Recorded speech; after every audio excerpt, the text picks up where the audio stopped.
ओम श्री गुरुवे नमः। ईश्वरो गुरुआत्मेति मूर्तिभेदो विभागिनी व्योमवत् व्याप्तदेहाय श्री दक्षिणामूर्ते नमः। ओम पूर्णमद पूर्णमिदं पूर्णात् पूर्णम् उदच्यते पूर्णस्य पूर्णम् आदाय पूर्णम् एव अवशिष्यते। ओम शांतिः शांतिः शांतिः। ओम। प्रणाम भगवान। वेदांत टिप्पिका परमहंस स्वामी श्री योगानंद जी महाराज, जिनको आलू वाले बाबा भी कहते हैं भगवान। और हमारा टॉपिक चल रहा है स्वर्ग नरक और मोक्ष। प्रश्न है कि पाप पुण्य स्वर्ग नरक और मोक्ष क्या चीज़ हैं, कर्म कहाँ रहते हैं। तो स्वामी जी यहाँ पे बता रहे हैं कि भाई सबसे अधिक पुण्य करने से इंद्र की पदवी प्राप्त होती है। स्वर्ग में सब देवताओं को जो सुख और ऐश्वर्य प्राप्त होता है, उस सुख से विशेष सुख और ऐश्वर्य इंद्र को प्राप्त होता है, क्योंकि यह सब देवताओं का राज्य है। इतना सुख होते हुए भी वह दुख से मुक्त नहीं है। अधिक सुख होते हुए भी सुख का अंत होता है। इस कारण मुमुक्षुओं को इंद्र के सुख की भी इच्छा नहीं होती। मुमुक्षुओं को इंद्र के सुख की भी इच्छा नहीं होती। इंद्र का सुख माइक सुख है। मुमुक्षु आत्म सुख के सामने माइक सुख को तुच्छ और असत समझता है। जब जब कोई महान तपस्वी होता है, तब तब इंद्र को अपने पद से भ्रष्ट होने की भारी चिंता लग जाती है।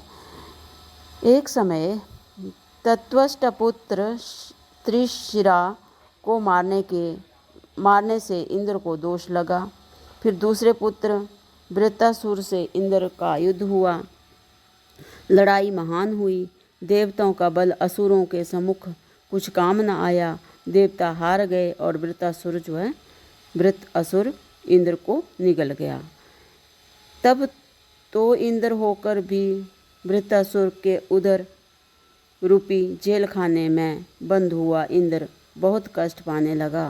संयोगवश वृत्तासुर को जमाई आई और इंद्र जमाई के साथ निकल तुरंत ही भाग गया। तब इंद्र देवता और ऋषि मिलकर विष्णु भगवान की शरण में गए और उनकी सहायता से इंद्र ने वृत्तासुर से संधि की। इंद्र की इच्छा संधि करने की न थी, परंतु परवशता से संधि की। उसके मन में छल था, इसलिए समय पाकर संधि भंग करने के पाप का अदृष्ट सूक्ष्म बीज इंद्र में जमा। एक दिन वृत्तासुर संध्या समय समुद्र किनारे पर टहल रहा था। इंद्र ने योग्य समय देखकर वज्र के ऊपर समुद्र का फेन चढ़ाकर विष्णु का ध्यान करके वज्र में विष्णु शक्ति का प्रवेश करा के वृत्तासुर को मारा। वज्र लगते ही उसका सिर कटकर गिर गया। इस प्रकार विश्वासघात करने से पाप का अदृष्ट जो सूक्ष्म था वह दृढ़ हुआ, पक्व होकर फल देने को प्रवृत्त हुआ। इंद्र घबराया और भीतर जलने लगा। किसी स्थान पर शांति न पाने से वहाँ से भागकर वह एक अरण्य में जाकर उसमें जल में प्रवेश करके छुप गया। वहाँ वरुण की प्रेरणा से उसने अश्वमेघ यज्ञ किया। इंद्र के चले जाने से इंद्रासन खाली रहा। राजा बिना प्रजा को शांतिमय न देखकर सब देवता और ऋषि लोगों ने एकत्र होकर राजा नहुष से इंद्र बनने के लिए प्रार्थना की। राजा नहुष शुभ आचरण वाला था और उसका पुण्य पक्व होकर फल देने के योग्य हो गया था। उसने देवता और ऋषि लोगों से कहा कि मैं इंद्र बनने के योग्य नहीं हूँ, क्योंकि मैं निर्बल हूँ। यह सुनकर सब देवता और ऋषियों ने कहा, हम सब अपना तेज आपको देते हैं, जिससे आप बलिष्ठ होंगे। ऐसा कहकर सबने मिलकर नहुष को देवताओं का राजा इंद्र बना दिया। नहुष स्वर्ग का राज्य करने लगा। सब देवता दरबार में हाजिरी कर देने लगे, परंतु शची इंद्राणी उसके पास न गई। नहुष ने दरबार में कहा, हे देवी, मैं इंद्र हूँ, सब देवताओं का राजा हूँ। शची इंद्राणी का भी मैं अब मालिक हूँ, इसलिए उसको भी मेरे स्वाधीन होना चाहिए। सब देवता चुप हो गए, किसी ने कुछ उत्तर न दिया। शची को इस बात की खबर लग गई। उसने देवगुरु बृहस्पति से विनयपूर्वक कहा, महाराज, नहुष मुझको अपनी स्त्री बनाना चाहता है और आपने मुझको वरदान दिया है कि तू पतिव्रता होगी और कभी विधवा न होगी। इस अपने वाक्य को सत्य कीजिए और नहुष से मेरी रक्षा कीजिए। बृहस्पति ने आश्वासन देते हुए कहा, देवी घबरा मत, मैं तेरी रक्षा करूँगा और इंद्र को भी बुला दूँगा। नहुष को यह खबर लग गई कि बृहस्पति शची को मेरे पास आने नहीं देते हैं। यद्यपि वह पुण्यात्मा था तो भी ऐश्वर्य प्राप्त होने से अभिमान दोष से दूषित हुआ। प्रथम जब शची के संयोग की इच्छा की तब बुरा सूक्ष्म भाव उत्पन्न हुआ। इसके पश्चात उसकी कामना में विघ्न डालने वाले बृहस्पति पर तिरस्कार का सूक्ष्म भाव उसके प्रथम भाव में सम्मिलित हुआ। अंत में वही स्थूलता को प्राप्त होकर दुष्टता को प्राप्त होने लगा। नहुष को बृहस्पति के ऊपर क्रोधित देखकर देवता और ऋषि लोगों ने उसको क्रोध से रोकते हुए कहा, हे राजन, आपको क्रोध करना उचित नहीं है। दूसरे की स्त्री पर काम वासना करना बुरा है। शची पर पतिव्रता स्त्री है। जिन लोगों ने पतिव्रताओं को भ्रष्ट किया है वे सब पापिष्ट होकर गिरे हैं। आप इंद्र हो, पुण्यात्मा हो, आप ऐसा न कीजिए। इस वाक्य से नहुष विशेष क्रोधयुक्त होकर बोला, क्यों जी? गौतम की स्त्री अहिल्या क्या इंद्र के लिए पर स्त्री नहीं थी? गौतम के जीते हुए छल करके इंद्र ने इसको भ्रष्ट किया, तब तुमने उसको क्यों ना रोका?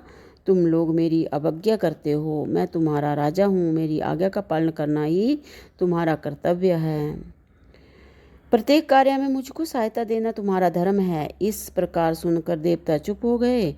तब उनमें से एक ने सबकी तरफ से कहा, अच्छा, हम सब लोग शची के पास जाते हैं और समझाने का यत्न करते हैं। ऐसा कहकर सब देवता बृहस्पति जी के पास जाकर कहने लगे, हे गुरु, हमने नहुष को अनेक प्रकार समझाया, परंतु वह नहीं मानता। सबों के कल्याण के निमित्त आप शची को समझा दीजिए कि वह नहुष को अपना पति समझे। यदि ना कर सके तो आप कोई दूसरा यत्न विचारिए। राजा और प्रजा का मन मिला रहने से शांति रहती है। बृहस्पति ने देवताओं को समझाकर शांत कर दिया और शची के पास जाकर कहा, हे शची, तू नहुष से कुछ समय मांग ले, उस समय तक कुछ ना कुछ विघ्न पड़ जाएगा। तो जब नहुष शची के पास गया तो शची ने विनयपूर्वक कहा कि हे राजन, मैं एक पति विद्यमान होते हुए दूसरा पति नहीं कर सकती। मैं इंद्र की खोज करती हूँ। यदि वह नहीं मिला अथवा जीवित ना हुआ तो मैं आपको अपना पति बना लूँगी। आप 11 दिन का अवकाश, इनकी मोहलत दीजिए। इतने समय में जो उसका पता न लगा तो मैं अवश्य आपको अपना पति अंगीकार करूँगी। यह बात नहुष ने मान ली, क्योंकि उसने सोचा कि इंद्र जो है वो ब्रह्म हत्यारा हो गया है। अब वह इंद्र नहीं हो सकता। यदि जीवित हो तो उसे मार डालूँगा। शची ने संदेह विनाशिनी उपश्रु देवी का आराधन किया। देवी ने प्रकट होकर शची से कहा कि हमारे संग चल। ऐसा कहकर वह उसे हिमालय पर्वत पर ले गई। हिमालय के उस पार उत्तर कोण में सरोवर के बीच एक द्वीप में एक तालाब था जो 100 योजन लंबा था और उसमें कमल खिल रहे थे। तालाब के एक कमल की डंडी में सूत के समान बारीक रूप धारण करके इंद्र रहता था। देवी ने शची को इंद्र दिखलाया और इंद्र से कहा कि तुम आकर नहुष को निकालो। तो इंद्र ने कहा कि ऋषियों की आहुति पाकर नहुष बहुत बलिष्ठ हो गया है, यह समय उससे लड़ने का नहीं है, मैं उसके साथ युद्ध करके जीत नहीं सकता। शची की मांगी हुई मुद्दत जब व्यतीत हो जाए तब उसे नहुष से कहना चाहिए कि सब प्रकार के वाहन मैंने देख लिए हैं, आप इंद्र हो, इसलिए किसी आश्चर्ययुक्त वाहन पर चढ़कर मेरे पास आइए, मैं आपको अपना पति बनाऊंगी। वाहन के पशु दिव्य रूपधारी, हुष्टपुष्ट और ब्रह्मज्ञानी हों, इसलिए आप ऋषि लोगों के कंधे पर धरी हुई पालकी में बैठकर मेरे पास आइए। तो भगवान इससे आगे जो है वो अगले सत्संग से कंटिन्यू करते हैं। प्रणाम भगवान। ओम शांति ही शांति।